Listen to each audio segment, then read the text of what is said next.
ایک دوست نے دوسرے دوست کو پریشان دیکھا تو پوچھا کیا ہوا؟ پہلا دوست بولا یار میری گاڑی ہر روز خراب ہو جاتی ہے، میں ٹھیک کرا کر تھک گیا ہوں۔ دوسرا دوست بولا اچھا چلو میں تمہیں ایک ورک شاپ پر لے چلتا ہوں، وہاں بہت اچھا میکینک ہے، وہ ٹھیک کر دے گا۔ دونوں دوست ورک شاپ گئے اور گاڑی دیکھنے کو کہا۔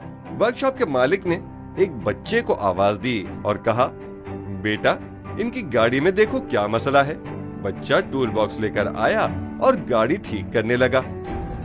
تو پہلے دوست نے دوسرے دوست سے کہا اگر یہ بچہ اس عمر میں بغیر تعلیم کے اتنا قابل ہے تو تعلیم حاصل کرنے کے بعد اس کا کیا مقام ہوگا؟ اگر یہ بچہ تعلیم حاصل کر لے تو یہ اچھا انجینئر بن سکتا ہے۔ اس کے ہاتھوں میں اوزار نہیں، قلم ہونا چاہیے۔ ایسے بچے ہمارے ملک کے معمار ہیں۔